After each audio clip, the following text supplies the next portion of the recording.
அவங்க அம்மா நான் பண்ண போகிறது தப்பு தான். இருந்தாலும் எனக்கு வேறு வழி தெரியலத்தான். நீ எனக்கு அவ்வளோ சப்போர்ட்டாக இருந்த. ஒரு இடத்துல கூட நீ விட்டே கொடுக்கல. எல்லா விதத்துலேயும் எனக்கு துணையாக நின்ன. நீ நல்ல புருஷன். அவனை மாதிரிலாம் யாருக்குமே கிடைக்க மாட்டாங்க. ஆனால் அவங்க அம்மா அப்பா படுத்துகிற பாடலாம் தாங்கிட்டு என்னால் இதுக்கு மேலே இருக்க முடியாது தான். என்னை மன்னிச்சுது.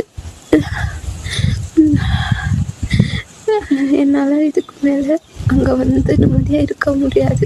நான் அங்கே எவ்வளோ தான் வேலை செஞ்சாலும் காலையில் அவங்களுக்கு நான் ஸ்கூலுக்கு போகிறது எதுவுமே சமைச்சு கொடுக்கலன்னு சொல்கிறாங்க. பகலில் பார்க்குற வேலையில் எல்லாத்துலேயும் குறை. சாதம் குக்கரில் வைக்காத, சாதத்தை வடி. நான் பிள்ளைய பார்க்கல, அங்கே சோத்தாக்கி போட்டுல சொல்லுங்கள். நானும் எல்லாத்தையும் பொறுத்துக்கிட்டு தான் இருந்தேன். ஆனால் நான் எங்கள் அப்பா வீட்டில் விட்டுருந்தா கூட இருந்திருப்பேன். ஆனால் இங்கேயே எங்கள் அப்பாவுக்கு திட்டி ரீல்ஸ் அனுப்புறது அந்த மாமா, வேறு யார்கிட்டையாவது சொல்லி பஞ்சாயத்து கலைச்சிட்டு வர்றேங்கிறது. என் மாமியாரும் மாமனாரும் மட்டும்தான் என் சாவுக்கு முழு காரணம். என் புருஷன்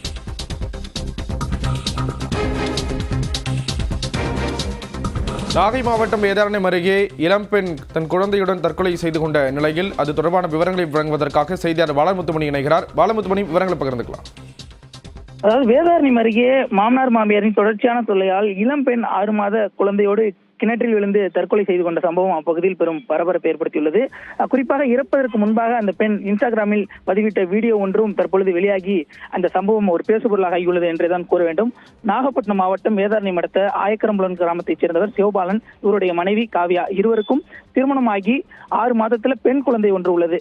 காவியா கணவர் சிவபாலனுடன் அவர் வீட்டில் வசித்து வந்த சூழல்ல மாமியார் செந்தமிழ் செல்வி என்பவர் ஆசிரியராக பணியாற்றி வருகிறார். இந்த சூழல்ல ஏற்கனவே மாமனாரும் பழனித்துறை என்பவர் ஓய்வு பெற்ற சத்துணவு அமைப்பாளர்கள் உள்ளார். இந்த நிலையில மாமனாருக்கும் மாமியாருக்கும் தொடர்ச்சியாக அந்த மருமகளை தகராறு செய்ததாகவும் அவர்களை டார்ச்சர் செய்ததாக கூறப்படுகிறது.